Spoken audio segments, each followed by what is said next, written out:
to Overcrest. I'm Kris. And I'm Jake.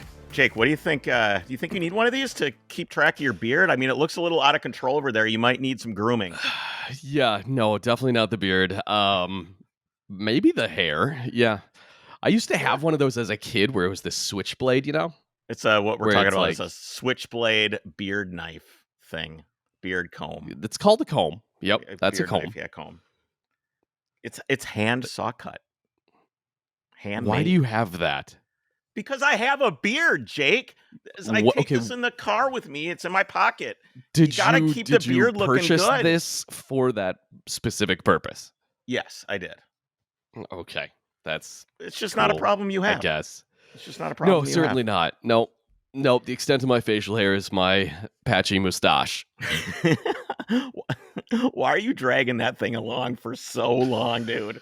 Why don't like you the just way I let it look. go? You just Kinda gotta like the let way it I go, man.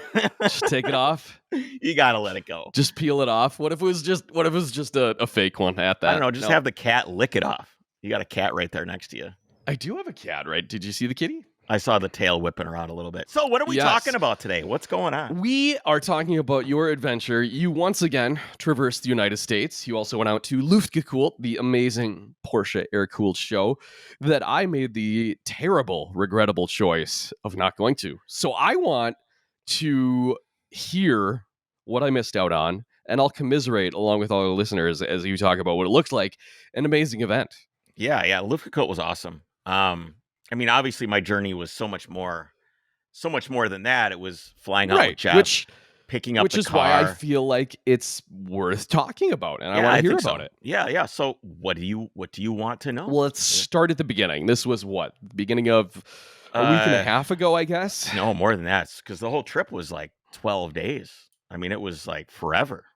I flew out and paid for the car, picked the car up and drove it around a little bit, went up, helped Matt Crook figure out his 911S. What car?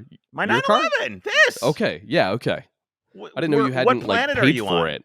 You had already acquired it, and then it went back to that's what I'm talking about. So TLG. I originally went out, I got it. picked up the car. I got it, yes. Drove the car around, which realistically, I probably didn't need to go pick it up, but it was good to put some miles on it before I flew out the second time for Luftgekuhlt and pick the car up to drive it across the country. So I put maybe 600 miles, 700 miles on it, driving around. Fresh rebuild. So fresh rebuild. Well, this was basically like the break-in, right? Yeah, it was straight 30 weight oil. I wasn't too hard on the car. Why do they use just straight weight 30? Because it when you have rings, they need a seat, and you don't want like mixed weight. You don't want synthetic. You want dinosaur bones, liquefied dinosaur bones to seat your rings to the cylinder walls. Got it.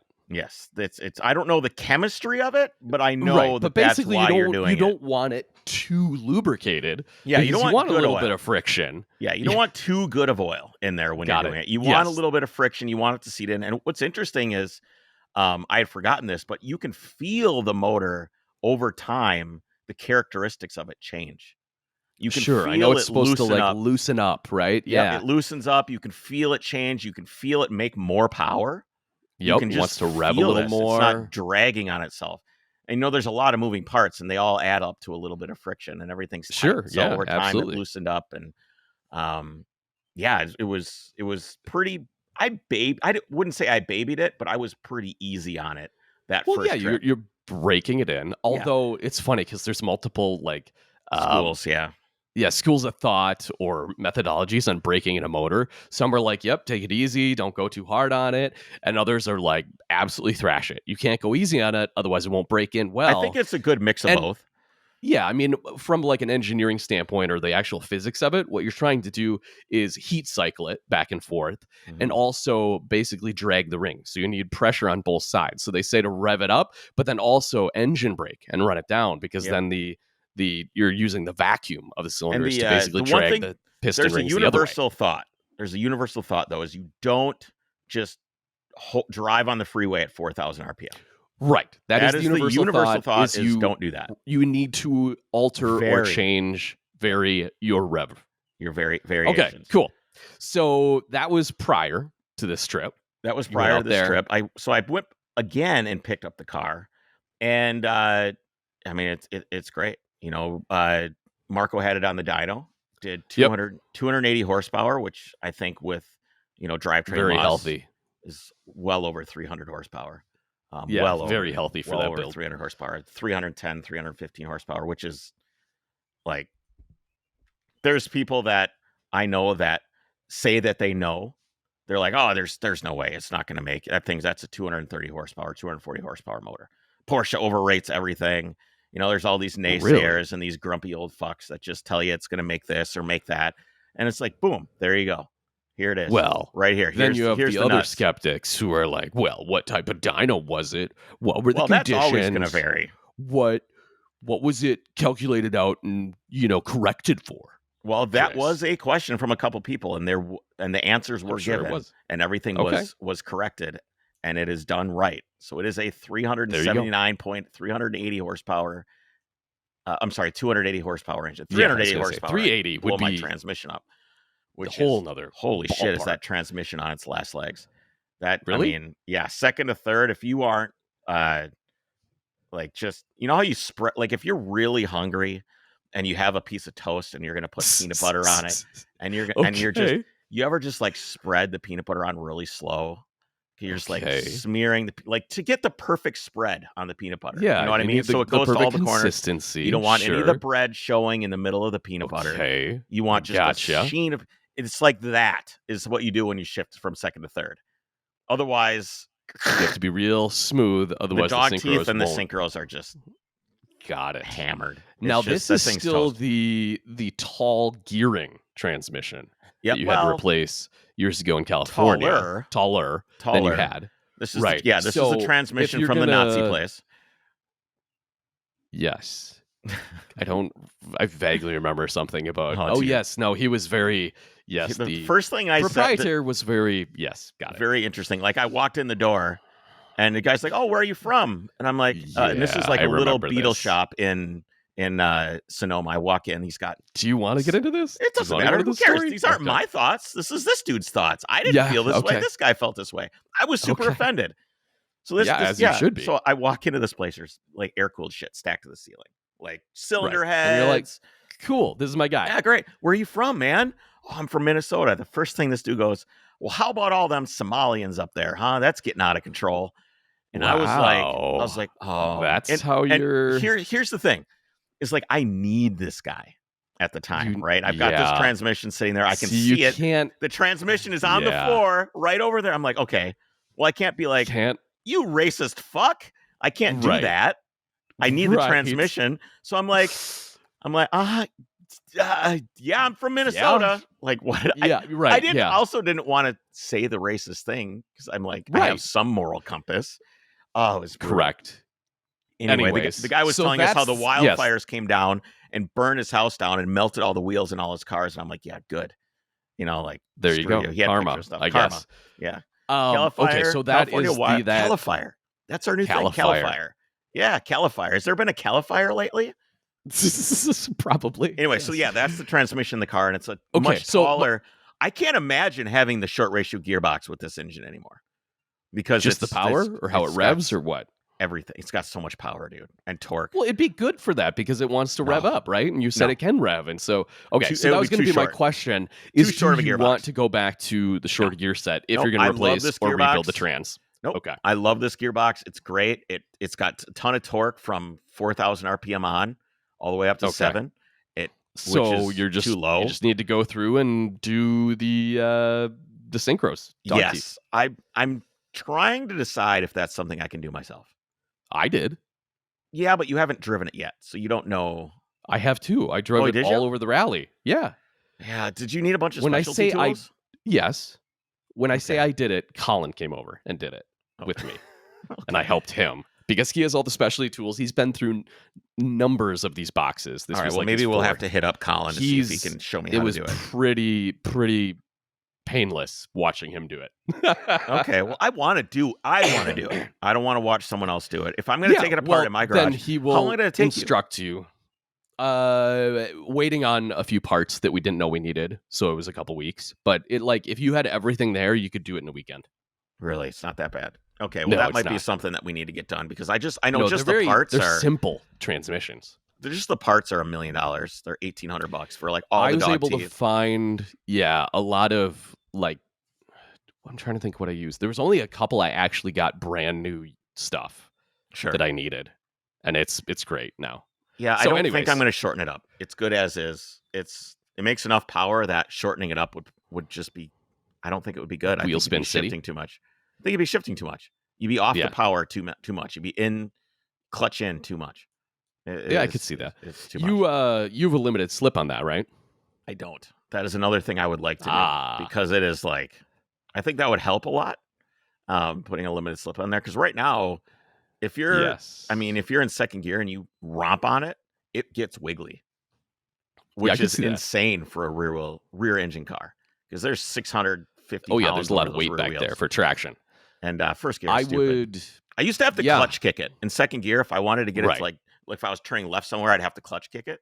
Now I just to get it to rotate. It just drifts. That's awesome. It's fun being able to do that. Finally having a car that you can just limited slip, and then you can do like shorter gears. You won't have a problem. You'll have traction. It's not about the traction. It's about being. I know. It's about in the clutch, shifting all the time. You'll see. You'll drive it. You'll see. It's perfect. I know. Yeah, maybe for a race car that's a thing, but not for a street car. I don't need it. It's a street car. I like driving it around. The wife immediately hopped in it and drove it somewhere when I got home. I want her to be able to drive it. It's and right now it's borderline not a street car, just the way that it behaves and operates. But why is that? So, couple things. So when I got the car, now this is talking recently. So when I was about to drive up to Luft, I got the car. The shift or the throttle linkage was out of spec, so I had to redo the throttle linkage to get the idle to come back down. The rods were like not the right lengths. So I got that all figured out, and it still is like hanging on ignition timing a little bit. Like it doesn't want to return to idle. Okay. So it's like this balance of I need it to return to idle, but the idle can't be set so low that it dies instead of just returning to idle. So right now it'll rev up and it'll come down to like 1500 RPMs and it'll sit there for a second and then it'll slowly drop down and then idle. And if I reduce the idle anymore, it'll just die. So I'm like in this, I'm in this spot where I'm like, man, I don't really know exactly what to do. I added fuel, which helps. Helps. I was wondering, response. I added some fuel, and I checked the timing today. The timing was stock timing. This is like really granular for people that don't give a shit. That's okay. Well, let me just I'll bring it back, and then you can get into it. So when you're talking about the idle hanging, I was going to say there's actually three things it could be. Yep. It could actually be a lot of times that's indicative of an air leak. Everything else being stock and correct. It's not that. An air leak can do that. Yes. Yep. Probably not. Ignition timing, as you're going to talk about, is a big one, right? And then your idle set point, if it does eventually come down, that it's not about your idle set point. It's something else. It's the ignition timing. It's not a vacuum leak. Because it did this, which you had your ignition timing like rebuilt that distributor, right? I did. So I'm a little confused. I don't quite right. Maybe I'm not sure. Okay. It's kind of like I'm kind of going to fight with it a little bit and see what I can figure out. Yeah, that's not helpful for driving, though. No, it idles at like 1200, 1500, which isn't the end of the world. That's not that bad. But I would like a 900 RPM idle. I would like 950. I would like plus it to be what it's supposed to be. I'd like it to be what it's supposed to be. So just because it's like sometimes it's harder to get into gear when the engine is revved up. It's like you know what I mean. Like it's just not. I do, especially on a weak transmission. It's already like because you're fighting the synchros more. And guess what? If you have a higher idle, now you already have a higher like set torque, right? Because your higher revs, you higher your torque. So it's basically like you're trying to apply throttle before you're getting it in gear. Yeah, that's not good. Interesting. Yeah, it's okay. Tough. So I got to figure that out. That's my only qualms with the motor. And we're at the point of almost having. There's not too much left you could do that you wouldn't just put this in a race car. This engine. You know what I mean? It's right there. Right. More Yeah, you compression could. is about it. More compression and twin plug you would be needed for that. Yep. So the static timing, which is I don't know how granular you want me to get with Static this, timing or static compression? static ignition timing. Okay. So just your timing before the 'Cause distributor yes. advances, because there's Correct, weights in the because distributor and a spring, which as you and rev why it do you up, need that? because the more timing advance you have, it ignites the air fuel mixture sooner in the compression cycle, which basically gets things Yes. moving, The right? propagation of the flame front in the combustion chamber in your cylinder actually takes time. It takes milliseconds, right? And But so at the s- faster but at you're 7,000 going, RPMs, I right, mean, think you how need to fast account that's for that. happening. You need to account for that. So that's why as your revs go up, you need to then alter the timing advance of when the spark plug fires. That's ignition timing and advance. And that's why you need dynamic ignition timing as well as just static timing, which is Right. where it should fire at. You actually have dynamic compression too, which is a whole nother Correct. That's what situation. I was going We're to gonna talk. ask. We might as well just talk about that in a minute too. Okay. Since you're probably going to talk about my compression ratio based on my timing and everything else, because you keep talking about it over and over again. Well, I'm just curious because I hear over and over that you had way too much compression. From who? Colin? Knowledgeable sources. Yes, Like and other who? engine builders.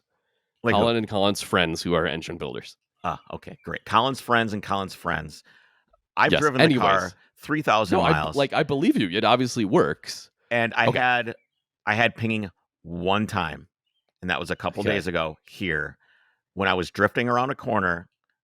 I had a ton of pinging, like a ton. I was like, "Whoa, shit!"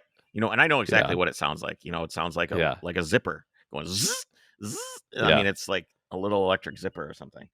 So then I did the valve adjustment today. It needed that. You always adjust the valves when you rebuild an engine. A couple after thousand break miles. in, Break in, adjusted the valves, and then got it running. Put the new oil in. I'm all set. There was too much oil in the engine, which is each car is a little bit different with how much oil it needs and the level sensors and stuff like that. You fill it up too much, the engine gets hot. And this is especially true with an SC because the vent in an SC goes from sorry, Porsche folks, you don't give a shit, but we're going to talk about it anyway. Porsche folks. Yeah, yes. non-Porsche folks.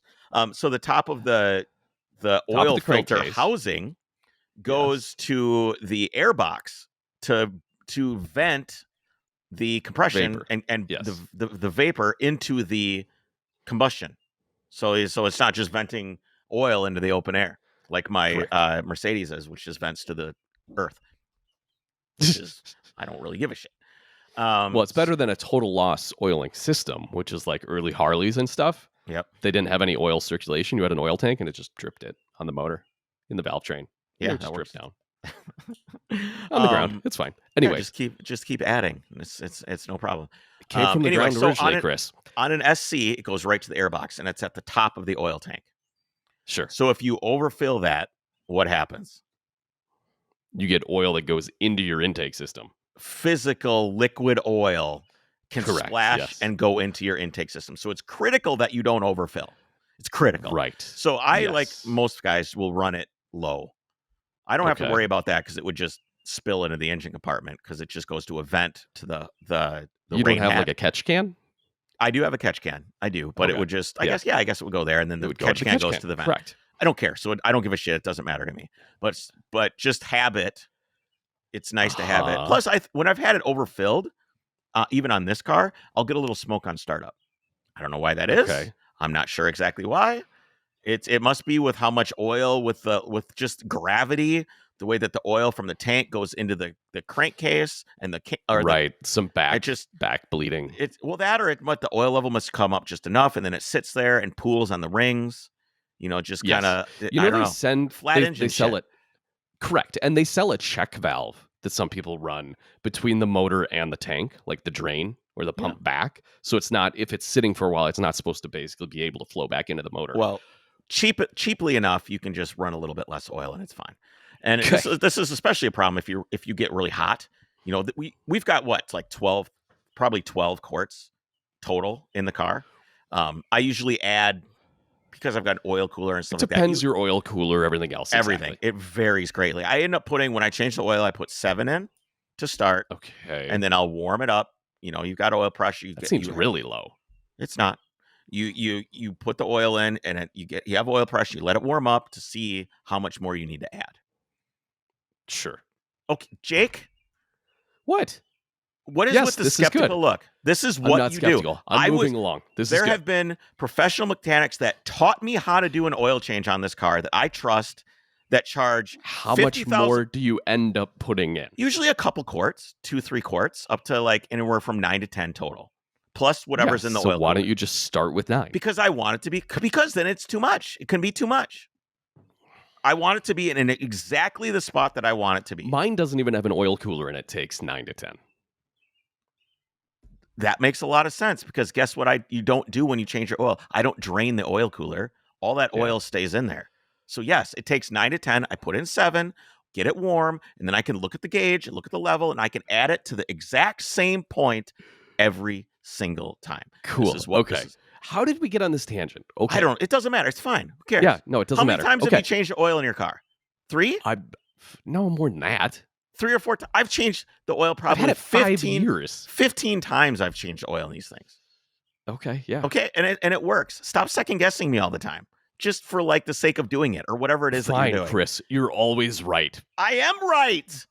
There you go. Podcast over. Don't even need to discuss anything. Yeah, just play the music. Should we just play the outro? Sure, and we're done. Finally. Anyways. Someone clip that, by the way. Someone clip that. Jake saying well, I'm that was always right. sarcasm, if you couldn't tell. Yeah, well, just crop that part out where he says it's sarcasm out and just leave the other part. Who Okay, are you anyway. telling this to? Whoever's listening.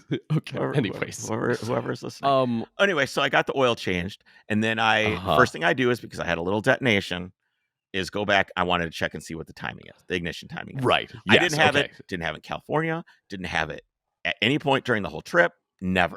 It was just you didn't check it. You're saying didn't check it, but I never had no pinging. Got it. None. Zero. I was listening for it. None. Okay, yes. Jake? None. Okay. None. Zero. Sure. Yeah, got it. But I had I took this huge drift around this corner, just like and it pinged. All right. So I'm like, okay, let's check it and see where it's at. Stock timing is 5 degrees before top dead center, which leads to about 33 to 35 at full advance. Yes. This was set dynamic. At 10 or 11. And it was pulling quite a 40. bit. It was pulling 40 degrees of timing. Yeah, that's quite a bit. It's like, holy shit, that's a lot. So I haven't driven it yet, but I backed it down to 5, stack timing. And then what I'll probably do is drive it for a little while, and then I'll eke it up a little bit till I hear it again, and then I'll back it off a couple degrees. And it's just what you do.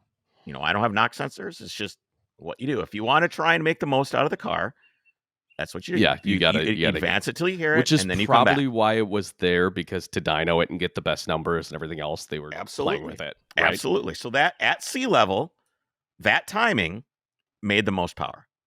Sure. So now that I'm here, I'm not at sea level anymore. I'm at 1,000 feet. It is what it is. Thing is, here I can run 93 and I can run 91 non-ox, dude, gas in California is garbage. Yeah, I've heard that from everyone. It's Why is absolute that? Trash. What does that mean? Like, you can't get. There's no non-oxygenated fuel.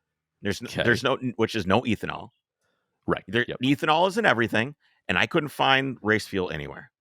It's like here I can drive like 3 blocks from my house and get race fuel. It's strange because that's supposed to be the mecca of what? Environmentalism. Yes, you were correct. Well, yes, but also cars, right? Yeah. So there's ethanol and everything. Culture. It's probably illegal. Who knows? Maybe it's illegal to sell it without ethanol in it. I have no idea. Plus, it has those pumps where it's got like it's got the pumps where it's got the thing that vacuums up the vapors.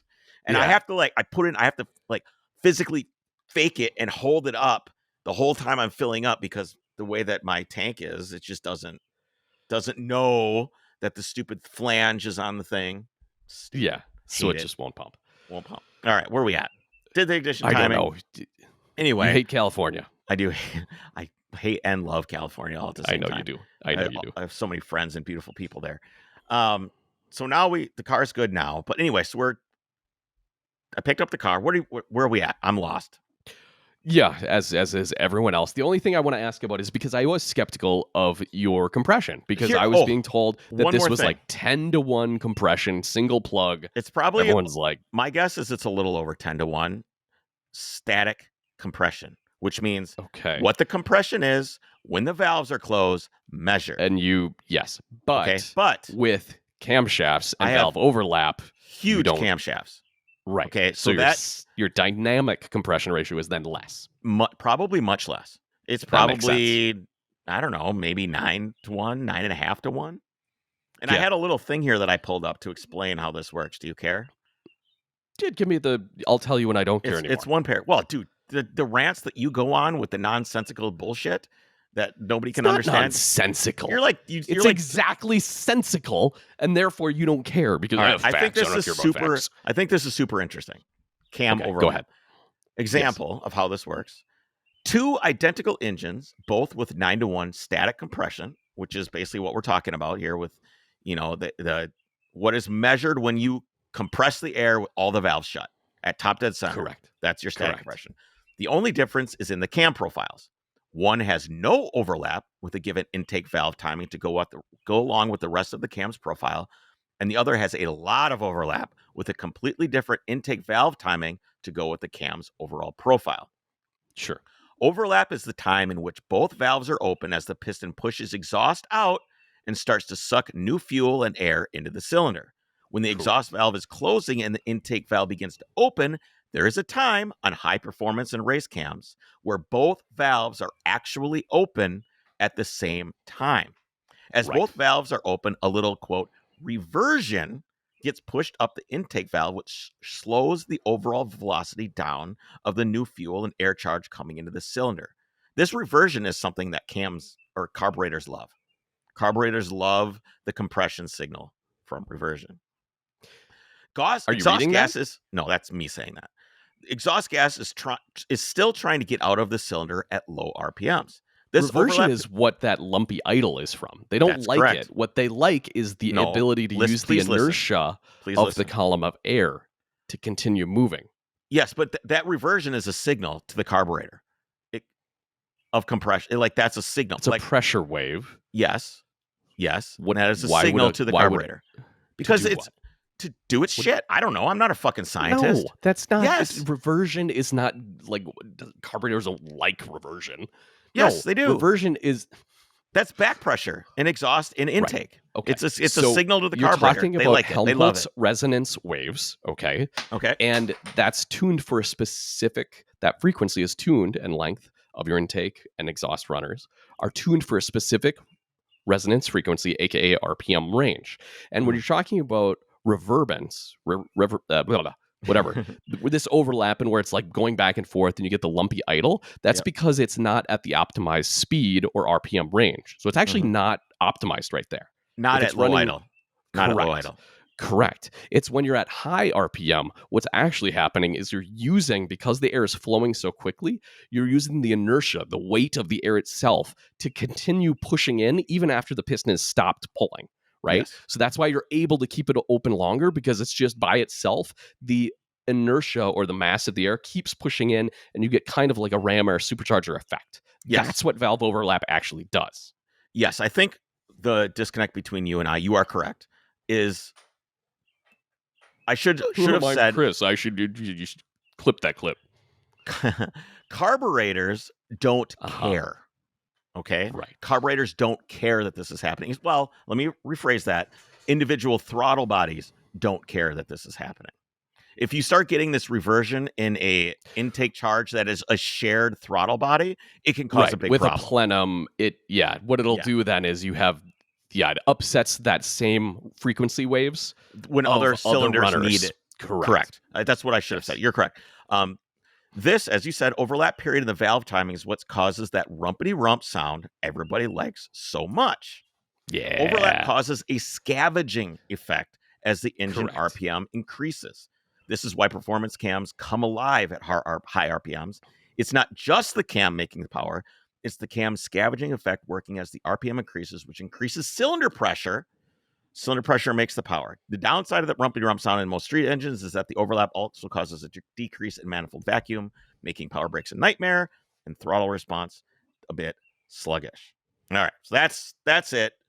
That's what I got it. It reduces compression. Good. I think this guy says, I mean, it can be some racing engines with 13-1 or so compression can only have 125 to 150 50 psi of cylinder pressure, just because the Interesting. cams are so aggressive. You're basically bleeding pressure off Right. in the trade-off for ramming as much air in as possible. So I'm just Yeah. saying I probably have 10-to-1 Yes, compression. that explains. However, my dynamic compression, wide open throttle, high RPM, is probably less.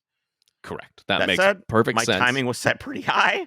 We've backed it off a little bit. We'll yes. figure it out. We don't need any. Good we don't deal. Need to break anything. Okay. Speaking now that of we're gas literally in California, half an hour in, and we That's haven't okay. even talked about It's your a trip. podcast. It's okay. I know. It's a podcast. It's fine. Oh, I lost my notes. Oh, here they are. We're good. Okay, so day one, I arrived to pick up. I had to make notes because like I was gone for like 14 days. Go ahead. You interview me on this, and we'll just go from there. I don't want to just go through a litany of shit. No, you said you'd stop speaking of California gas or something. Yeah, I mean, there was a point where I was driving. Jeff and I were driving up to Luftgekuhlt, and I pull into the. All right, pull into the gas and shop. Okay. So I needed gas. Okay, so I pull up to the gas and shop. You could shop. Yeah.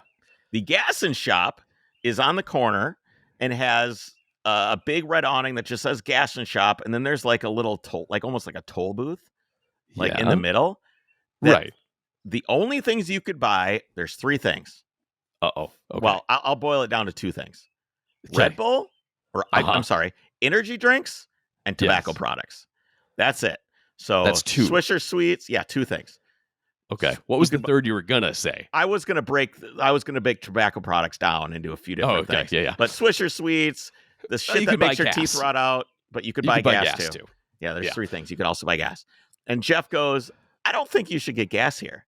And I'm like, it's fine. Look how many people are at this gas station. There's no way that they have bad gas. You know, bad gas is when you like gas sits in the tank, nobody uses it, collects water. I experienced on the way to Indianapolis for Luft. What is that, a year or 2 ago? Yes. Remember and that now experience? I have experienced it as well. Oh no. So I put 5 gallons of gas and shop in, and the car ran like shit. And it and I go, okay, the only thing that has changed is this bad gas. I had to keep telling that to myself. The only thing that's changed the gas. I didn't break something. The only thing that changed the gas. I didn't break something. I'm so scared. I'm only like 100 miles from Marco's shop. So what I was worried about is because the gas was so bad, it wasn't igniting fully, and so it'd basically be running rich. And so I was worried about like washing cylinders or something. Yeah, like if it was not that bad. If I was like just on the throttle a little bit, it was okay. I could tootle down the freeway fine. You know, it was fine. As soon as I would roll into it, it was just so no good. And we talk about, that ethanol, you can't get non-oxy anywhere. The ethanol, what have we talked about before? When it sits too long, it actually attracts They're moisture. Buddies. Yep, exactly. It attracts moisture, and so that's why it won't ignite as fully. Because it's literally water.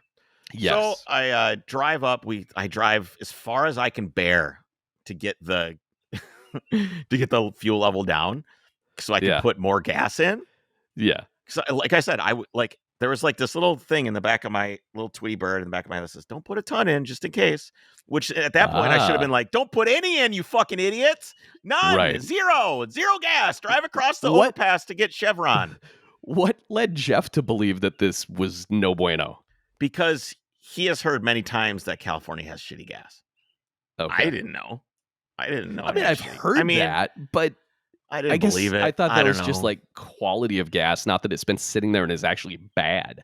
Yeah, I don't know. Whatever. Anyways, okay. So I drive. I get to a Shell. I've driven 6 gallons out of it. I fill it up. I go inside. I buy 2 things of octane booster. Mm-hmm. Or no, it's 1 thing of octane booster and 1 thing that's like remove water from your gas. Yeah, like heat or seafoam just or like, whatever. And then it was fine. That's what you need. It was fine. Okay, so I drove that tank carefully. I still didn't like do any hammer down time. Drove that tank out to a quarter tank and then filled it all the way up again. And then by that time I'd forgotten about it. So that was great. Oh, God. Okay, so you and Jeff flew out to Los Angeles to pick up the car. Los Angeles, picked up the car, went and met with Matt and then Crook, you from 10% or Bust, helps out with Overcrest. Amazing dude. Spent a little bit of time because he's got that Targa that we got running. And that was the original trip. Yep, that was he wanted to take that car so bad. Okay. He wanted to take the car so bad. and it ran pretty good when we got there. But um, I just I was like, dude, please don't take the car. Please How don't. long of a trip is this up to where Luft was? Well, it was 5 hours, but it ended up taking us like 13, and I can explain Oh that. God. Okay. Yeah, I was like, dude, please don't take this car. Mainly because like I thought it would probably make it. But If it's it was unproven. if it's unproven, well, he drives it around town. Whatever. Okay. It would probably make it. I gave it an 80% chance of making it, which is like, Okay. Okay. if it were me, I would hop in the car and try and drive it across the country because I love pain. Right. But I was like, here's the thing. Matt has to work. Like, he's Yeah, a you have to big get part up of there. Luftgekuhlt. You I gotta get have up to there. work. Like, I Yep. have to work too. I'm shooting for Mobile One and Okay. participating in some shenanigans for Mobile One. Got it. So I have to be there. Jeff is doing painting on a hood for Mobile One. Also has to get He's there. got to be there. And here's what happens. Matt breaks down. 20% chance Matt breaks down. What do I have to do? What is like my responsibility as a friend who you have knows? you have to I wait have to and stop. get him going. I have to stop. You have to I get the car back. Yep. And I didn't want to feel This isn't that Top stress. Gear. You can't just be like, adios. No. Although I told him, I'm like, dude, if you break down, I'm going to leave you. Yeah. I'm going to but leave in reality, you're like, no, I can't do that. Of course, I couldn't really do that. I know. That's a lie. That's a straight up lie. I would never leave a man behind. Except for Kashi, who we'll talk about. We did leave him behind 100%. Not alone, but we did leave him behind. Anyway, so we're driving. He ends up getting a ride with this French dude who was like a really good photographer. Ended up he was rode with him, and then I went and I was with Jeff, and we were all kind of driving up together. There's a couple other guys. We were with Damon, who was the founder of DC Shoes. He's got a 944 that's totally dialed by Hoonigan. Really, of all the Safari 944s I've seen, that thing was cherry pie. Really, really nice. Yeah. And there was this 911R thing that was a buddy of Matt's or whatever. That car was okay. And then there was Kashi, who's a professional chef, had a 914 who used to be owned by Matt. And he got this thing all dialed in. Matt sold it to him kind of in a state of like not quite ready to run. So this guy spent like so much time getting this car going, just ages, getting it getting it ready to go. We pull over at this place. He's like, dude, the throttle's sticking. I'm like, oh, I'll help you. Like, yes, a problem. Yeah. I would love to. Dude, I love solving problems. Like if I can like have a problem that I can solve, I love it. I love the puzzle. It gives I love you that the riddle. sense of satisfaction. Not like that Mercedes, which you can't see. It's actually on fire right now at the end of the driveway in the swamp. That makes you just perfect can't see sense. It's back there. Yep, makes perfect sense. We pull over. I'm like, yeah, I'll help us. We walk over, and I look, and I see like this black puddle underneath his car, and he's like, well, that's the end of that. And I'm like, this is a new engine. Why is the oil black? I'm like, that's not you. That's not your car. That's not oil. That's like some black oil from some other asshole that parked there. And I'm like, all right, let's look at the throttle linkage. And then I kind of go, I better look. So I get down on my hands and knees, and the whole bottom of the differential is soaked in gear oil, Swepco, blue, like dark blue gear oil. Okay. And I look, and I go, it's just a hole. I go, dude, no. I go, dude, the flanges that seal the CV shafts, axles, they're out. They're like they've run themselves out of the transmission. Yeah. And he'd had the transmission rebuilt by somebody or whatever. And, they forgot to put the clips or something in that retains them. Well, I'm not sure exactly what happens, but I think that something was messed up with the installation of the flanges, and they wiggled and it pushed those out.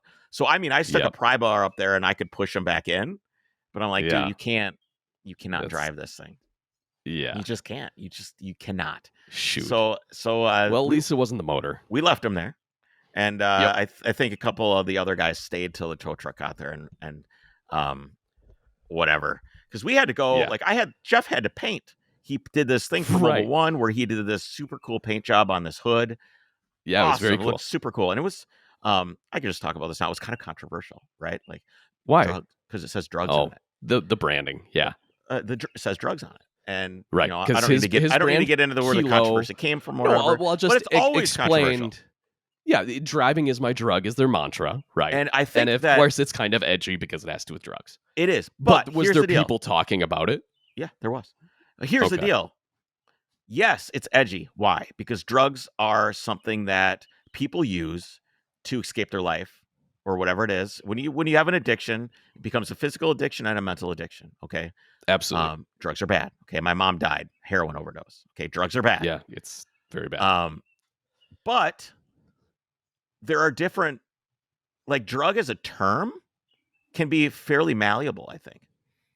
Okay. There's we all take drugs, right? You take drugs. Sure, I take medication. drugs, and medication, that's a Right. drug. And they all do different things to heal or make our lives better. Okay. Yes. So when I think driving is my drug, I think it's That's not a I bad think thing. I think it's great because you have this contrast of how bad drugs can be, Yep. but you also have this contrast of how amazing they can be. And Yeah. driving is my drug, and for me, exploration and what it does for me is probably like a big dopamine well, Absolutely. right? Does great things for me. It allows me to defrag. I mean, I've had a lot of trouble with mental health over the last year. Like, I've really Yeah. struggled since COVID fucked me up. And this is the first road trip that I've had that I did with my daughter that I had like some personal battles with myself because you're by yourself. I mean, I had my kid with me, but she's 8 looking out the fucking window we're in the Right. car for Yeah. 10 hours. You still have a lot of You still time have a lot to of time. yourself. I had some really big personal battles. And, if I was able to farm and garden through a lot of my mind on the trip. And Sure. that's what Kilo and Jeff mean when they say driving is my drug. That's what they're talking Right. about. And I mean, it can mean different things to different people. Some people it makes them Right. happy, whatever it is. For me, that's the drug that it gives me. So I was asked about this, Mobile One. I did an interview with them. I don't think it made the clip or whatever, but they asked me. They said, "What do you think of the controversy of this particular art piece?" And I told them that, and they're like, "Yeah, that makes a lot of sense." So yeah, there's some controversy there, but whatever, it's a good message, especially based on the contrast of how bad the message can be or how bad Right. drugs can be. They don't have to be this way. They can also be this way. Find yours, whatever it is. That's not one that's going to destroy your fucking life. Right. It's not like he's saying heroin is good. That was not the message. No, not the message. It is. It is. Okay. It is not the message. So you obviously left made Cashy. it then. We left the poor guy. And but you did make it up. Matt and Damon, I think, stayed with him. And so read the art thing. Like, Jeff didn't have the paint he needed. Like, he didn't have all the paint he needed. So we had to go to downtown Oakland to get the paint that he needed to do his project. So we're like, they close at this time. We're here. Holy shit, we have to do this. Plus, we have to take a look at the streetlight get together that Overcrest and Blue Collective and Automotive Anonymous put together. Our wonderful podcast partner are doing. To we have to get up there and see it, and oh my god, we're like, dude, we gotta go. Bye, see it. We just we left him there, and we're driving. We get to Oakland, get the paint, hop back in the car, plug Vallejo, which is where Luftgekuhlt is. It's on Mare Island, which is a old World War II naval base next to Vallejo. That's really cool. Super rad. Yeah, dude, the industry. I'll get there. I plug it into my phone. We start driving. And all of a sudden, I'm in the hills above the bay. Yeah. Okay. I'm not on the freeway. Everything is red. There is nowhere you can go. People are on side streets honking at each other. The whole hills above the bay are just you ever congested traffic. You ever see the microscopic view of what blood vessels look like, and there's little cells flowing around, and remember in school where it'd be this is the vascular system. It carries oxygen in your blood to different organs in your body. I think what your point is everything is full. Everything was full. There were cells everywhere. I mean, it was just the circulatory system of this city was fucked. And I mean that and I mean that in the most apt way possible. There is only from Oakland to Vallejo, there is a bridge. There's a bridge that goes across. And here's the thing that I've learned from talking to people about San Francisco and the Bay Area. It all works great, But if one thing doesn't work, it's over. It's It screws over. everything It up. screws everything up. Jeez. So we're in the hills, and I'm in this car, and the throttle response on this car is pretty good. I mean, it's it's good, Yeah. right? So at Yeah. low idle, when you're trying Responsive. it's responsive. You come off idle, you rev it up, it revs up fast, and it comes down pretty quick. So you're trying to modulate this in first gear, going Yes. up hills in the Hills. Oakland Hills. I mean, Yeah. these aren't hills, they're hills. No. Okay, These are like the hills. they're in Minnesota, Yes. we have hills. In Oakland, they Yeah. have hills, and that's Jesus. what I'm dealing with. Yeah. And dude, I can smell my clutch after like an Yep. hour, 2 hours, 3 hours, 3 hours of this, and it still says like Wow. over an hour in traffic. So we're sitting there, and I see across the street, and we're trying to like go on side streets, go this way, go around, Figure out your way. Yeah. nothing. There's no way. Doesn't work. Not possible. So we're sitting on this street, and it's like a 4-lane thoroughfare or whatever. And I look over and I see like burgers, apple pie. I'm like, I can't think there's anything better than burgers and apple pie right now. So we pull off to this place called Red Onion. And we go and we sit back and we're relaxing. We're on a patio. There's like a baseball diamond slightly out of view. And the crowd is cheering and everybody's happy. And it felt very like Americana, right? Like, Yeah. I'm like, oh, this is really nice. We're in there for like an hour. And we're like, it's gotta be cleared up by now. Go outside, bumper to bumper traffic outside the restaurant. Jeez. And we're like, oh my God. And we find out that there is some old shitty beat up ass truck had a big trailer full of scrap metal. And it had flipped over on the freeway right before the stupid bridge. Like right there. And it took them 5 hours to clean it up, 6 hours to clean it up. Which in my mind is like, what are we doing? Was there some sort of like OSHA situation that someone was monitoring them? Pick the shit up, throw it off the fucking road, and open the freeway. Pick it up later at like 2:00 in the morning. What are we doing? Right. Better yet, well, they don't have plow trucks, but you just have a plow truck and just scrape it all to the side. Exactly. Now, I don't know if like there was other casualties involved, but when I drove by, it was the truck was righted up, and every single piece of scrap metal was back in its trailer. Yeah. Did we really need to do that? Anyway, so this impacted everybody. So Jeff had wanted to see the hood ahead of time, see the environment he was in, rightly so. He just wanted to take a look. Right. I mean, it's a lot of pressure. Me standing there like painting as thousands of people watch you. Like it's like public speaking times 10 because you're doing something creative. That's literally a performing art. Yes. Performing a subjective thing in front of people. So we wanted to like go, oh, dude, nope. Can we go to media to get our media passes? Nope. Everything's closed. We didn't get out of this traffic till 8:00. And we had left at 6 that morning. So it took us 14 hours to do a 5-hour, 6-hour drive. It was the worst drive experience of my entire life. Like, bar none. Chicago doesn't have nothing on what happened to me. The only thing that could have made it worse is if it was hot. But the traffic was ridiculous. That's so frustrating. It was like the cells and the blood had turned to goo. And it wasn't congealed. They congealed. Super high blood pressure. Just nothing. Yeah, not good. Oh yeah, man. And of course Jeff abandoned me and went and sat in the air conditioned rental car that our friend Chris Ryan has. So he wasn't even with you in the traffic jam? No, he left me. Okay. He said, nah, I'm good. Yeah. Who can blame him? It sucked. Yeah, I listened to like almost an entire audiobook sitting in the car like, and here's the thing is my e-brake was not good enough to hold on a hill like this. Yep.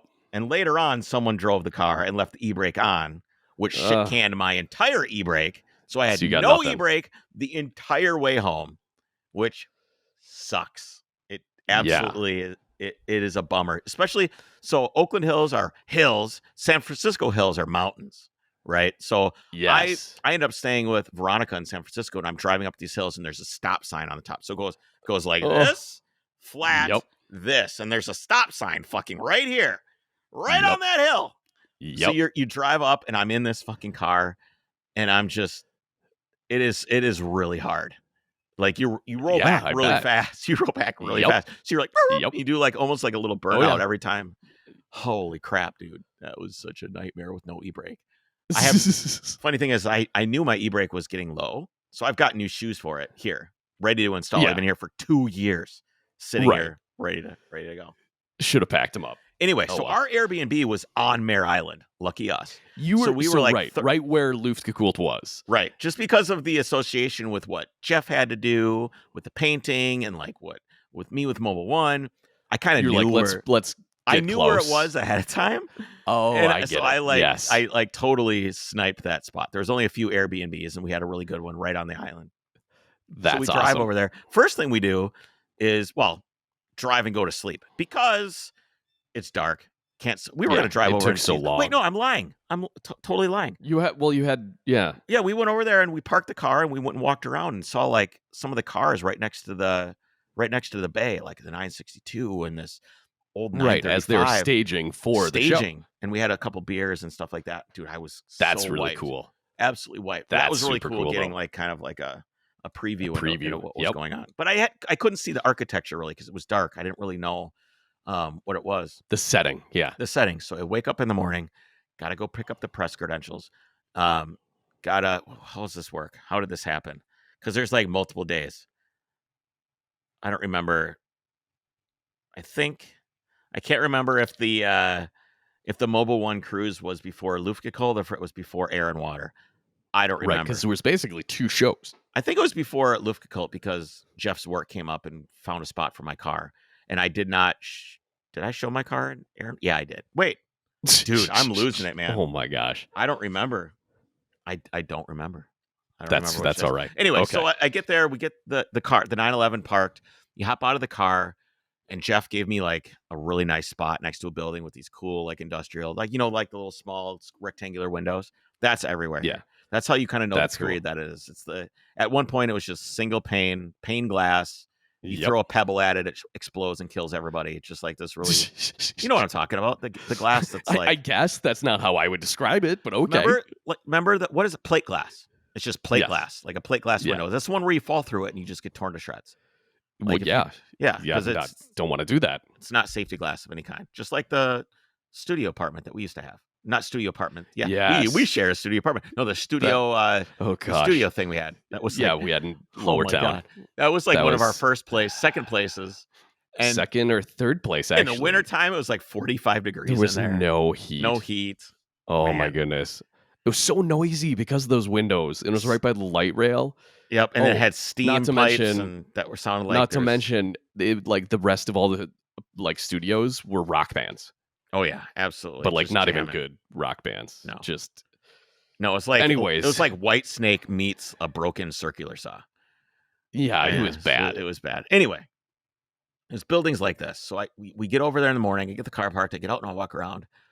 And the Luftgekuhlt this year was enormous. Enormous. Really? I bet it was a half a mile walk across the Wow. grounds, maybe a little bit more. It is on Mare Island, which is a old naval shipyard. Right. World War II. Okay, so this Right. is we're building destroyers. We're building They need submarines. space. Yeah. We're built. I mean, it is huge. There's these massive buildings with these huge cranes inside, Yep. and it is an absolute playground for Jeff Swart, like to park I cars and suppose. put them in like Yeah. little spots and everything. And here's the deal: You know what it is? It's like as a kid when you had your matchboxes and you were like parking them different places, right? Yeah. And use boxes and Remember that stuff out in rug? the yard. Remember that rug Oh, that yeah. had all the roads on it? All the roads, yep. Yeah. And then you put your own buildings and stuff. Like, you'd have just boxes you'd put there. Yeah, That's what Jeff Zwart was doing in real Yeah, life. Kid and candy store for sure. I mean, it's incredible, and of course, there's cars in the buildings too. So Yeah. they're up on the wood things, and they're parked, in a certain way, and I can as a photographer that understands vanishing points and understands perspective and light. It is so well done, and this is like compared to the previous Luft, which was, I'll be honest, it was not great. Was that Indianapolis? No, that was it was in Los Angeles, and it was just That's right. Yep. it was not great compared to like Indianapolis and Hollywood and stuff like that. It was Okay. not on par. I mean, it was a good show, Sure. but when you've set a bar that's that high, Yeah. it was okay. And Yeah. you just get so excited to go see what Jeff has set up and what Luftgekuhlt and Pat and Matt and all these dudes do to make it amazing. It wasn't as good as the other ones. Still a good show, But not as this good. year. This year, I guarantee you there are a lot of people with FOMO that didn't go. Yeah, Yeah, you, it's me just like right you. here. I get it. Yeah, So why you're didn't you- setting me up for that one. I was. Why didn't you go?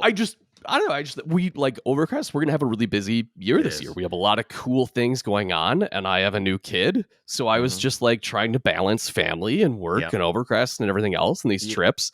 And I was like, you know what? I don't need to go on this one, but that it sounds like it was a mistake because it was awesome. It sounds like it was incredible, and so you've got this shipyard, and you've got everything from the huge buildings that are like a mile long, right? Because what are we building in these things? Ships. So these buildings They're big, 4 stories tall, a mile long, iron I-beam girders inside because they have to put huge hoists industrial winches and hoists and like the cranes, big things with the chains and all this stuff. Yeah, all chain over. fall. Yeah, they're all over the place. Yeah. And they're like, what warning capacity 15 tons, and you're like, holy shit! Like what? Like, are you kidding me? And outside, there's all these other cranes that there's little tracks on the ground that go around the dry dock, just like little train tracks. And there's these massive cranes, gantry train. They're so big. You look up and they're like 4 stories tall. These massive cranes that would drive along the dry dock, moving around to like pick things up and install them on the ships. And like they would build like the cabin that the captain sits in, right? Okay. The little box that dude sits in. They would build that off ship, drag it over there. The crane would pick that fucking thing up, move it over, go, and they would move the whole thing and drop it on the ship. So yeah, all it's this like Legos, stuff, but giant. They were not screwing around back then. This is World War II we're talking about, and then Cold War after that. Now it's I think they still work on ships there. It's pretty clear that they do. I was going to ask, like, is it still used? It is. There was like some sort of battleship there, but it would look older. Oh, cool. I don't know. I should look up the history of.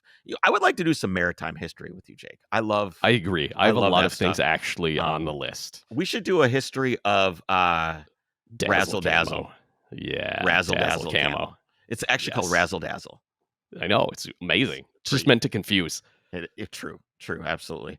One of the buildings was painted with Razzle Dazzle, probably as like an homage to it. There was nothing. That's really cool. No part of the show was over there because it was kind of like out of the way. But that, I mean, what a backdrop that was. Yeah. Anyway, so I'm trying to impress upon you the scope of what was there, the scale, the scope, and of course the cars were incredible, right? I don't even need to get into that. Everything you'd want to see, all the cool shit was all there. People have seen them. Yeah, they've seen social media. It was great. The cars were great. People were great. What was your favorite car that you saw there? What was your highlight car? The Vasek Pollock 934. Or RSR. Okay. Sorry, RSR. I think it was a 3-liter RSR. That is white in the corner. I've got a ton of pictures of it. Easily my favorite car there. I love white. I love all of Vasek's cars. Well, a lot of them anyway, were always white. And they just were very white and plain. Is the traditional motorsport color of American teams, by the way. Whatever the case may be. That's not what everybody does. I'll tell you that right now. There's a lot of American teams that have got shit all over their cars. It used to be that was the case, though. Oh, so we have American white. That's great. Yes. Okay, so we have British Racing Green, and then we have American white, which just makes us seem even more racist. Okay, I wasn't going there with it. It's just kind of a funny. I'll have to look up the history of it because there were like traditional colors. Why is British Racing green? I mean, there is history behind this. That was and I've looked it up before. That is part of it. I want to hear it. We'll do a story. Do a story on that one. Yes, I'm interested. Let's do it. Maybe we'll, before we get into what else? I've got all kinds of shit to talk about. But before we get into that, I know, but we're already at an hour. That's we got to talk about our awesome subscription box sponsor, Petrol Box. Petrol Box, made specifically for the automotive enthusiast in your life, whether it be a car girl, car guy. I'm going to go that? as fast as I can to get a soda. Talk slowly. Okay. No, we don't need to talk slowly because Petrobox is exciting. We want to hear all about it. It really is cool. Every month, they select really cool detailing supplies, apparel, garage gear, tools, stickers. You get an enamel pin every month now. You get branded pins, magnets for your toolbox, everything that you need, and also like really cool, surprising items that you wouldn't I'm normally back. maybe even need or purchase, but always come in handy for some reason. It's like serendipity. Whenever you get a tool in Petrobox, Chris, don't you agree you end up using it? Oh And yeah. it's something you may Even not have when I had. think it's something like I don't need this, Yeah, I don't need that. And then it's like, oh, I dude. do. So that's Dude, what's great about it. yes, Petrolbox. What petrolbox.com. Use the code My Overcrest. See, I'm petrolbox.com. not great Use the with code domains. Overcrest. Yep, that'll get you Yeah. $6 off. Yep, you got Petrolbox Basic, little as $19.95 a month, makes a great gift. Petrolbox Premium gets even more gear, $39.95 a month. Check them out. All right. Where was I? Luftgekuhlt. Incredible. So here's the thing. Here's what they did. You had Luftgekuhlt Mhm. on Saturday. And you know what was the best part about it? Because it was so big, I didn't feel like I was asshole to elbow with everybody. Oh yeah, It didn't feel like I because was. it had been congested at other Yeah, times. I didn't feel like a piece of plankton in a sardine can. You know, it was. It's just. There shouldn't be plankton in a sardine can. Well, typically There'd it be wouldn't be. sardines. Yeah, but then you're just the same size as everybody else. My point is that you always felt like so small and everything was just so big, but there were so many people, and it it was difficult to like. I want to look at something, right? I want to look. I Yeah. want to observe, and Indianapolis was great, but it was congested. Hollywood was Yep. great, but it was congested. Right. L.A. This last one, there was a lot of people. This was like it was big, and my only complaint about the showgrounds and this and everything was that the middle of the show was had a little bit of dead space that I think could have been. They have their reasons for doing the way that they did, so Yeah, I'm I'm sure they'll lay sure. out everything.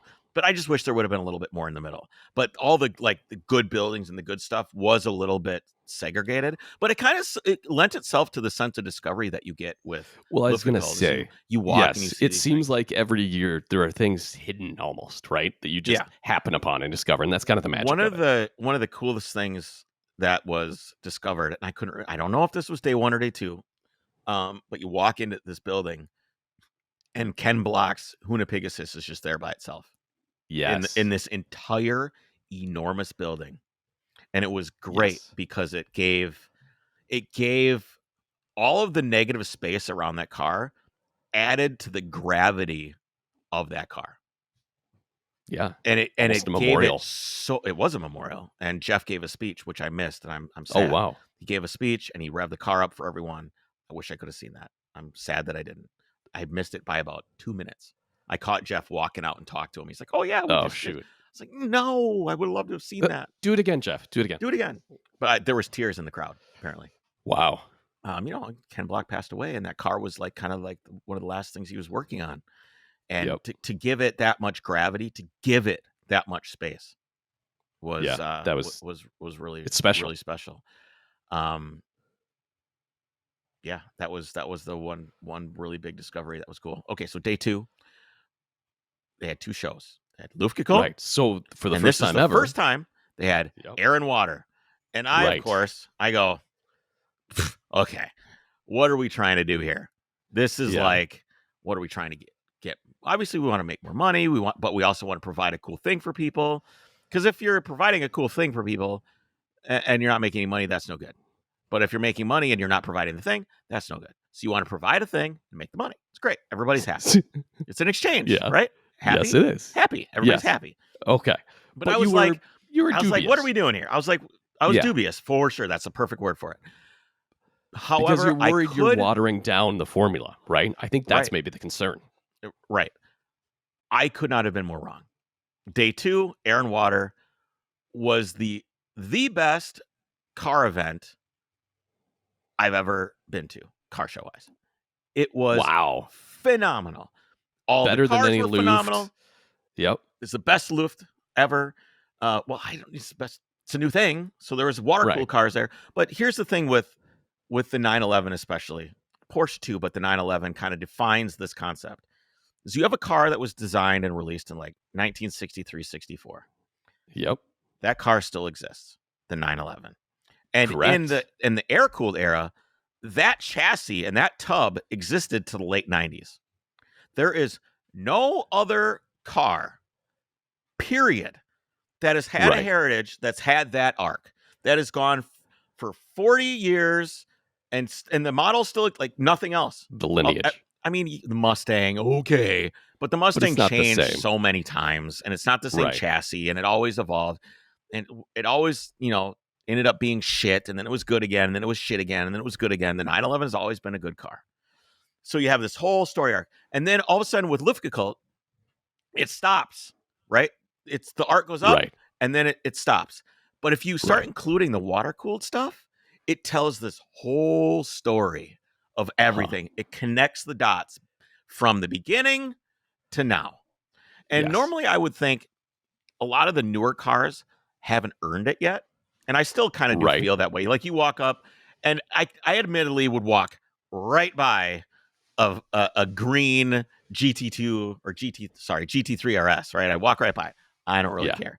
But Right. having that with the older cars and the breadth of variety that it gave was really, really nice.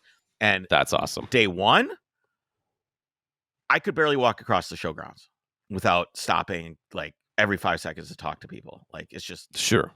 for some reason, day two, it was a different crowd. It was really enjoyable. It was really laid back. Luftgekuhlt is very serious. Like it's a very serious event. It's a lot of time to set up. It's beautiful photography. This, and for some reason, not to say the Just a Luftgekuhlt isn't different- fun. It's just a very serious, like well done show.